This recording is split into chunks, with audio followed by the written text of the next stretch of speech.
সংকটকালে মায়ের স্নেহ, স্পর্শ পাওয়ার তীব্র আকাঙ্ক্ষা ও মায়ের জন্য দোয়া চেয়ে ফেসবুকে পোস্ট দিয়েছেন বিএনপির ভারপ্রাপ্ত চেয়ারম্যান জনাব তারেক রহমান। তিনি ফেসবুকে লিখেন, বাংলাদেশের সাবেক প্রধানমন্ত্রী দেশনেত্রী বেগম খালেদা জিয়া গুরুতর অসুস্থ ও সংকটাপন্ন অবস্থায় হাসপাতালে নিবিড় পরিচর্যায় রয়েছেন। তার রোগ মুক্তির জন্য দলমত নির্বিশেষে দেশের সকল স্তরের নাগরিক আন্তরিকভাবে দোয়া অব্যাহত রেখেছেন। মাননীয় প্রধান উপদেষ্টা তার রোগ মুক্তির জন্য দোয়ার সাথে সাথে চিকিৎসার সর্বত সহায়তার প্রতিশ্রুতি ব্যক্ত করেছেন।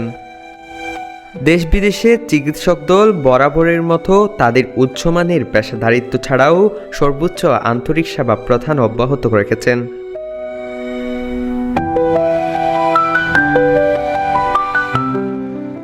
বন্ধুপ্রতিম একাধিক রাষ্ট্রের পক্ষ থেকেও উন্নত চিকিৎসা সহ সম্ভাব্য সকল প্রকার সহযোগিতার আকাঙ্ক্ষা ব্যক্ত করেছেন।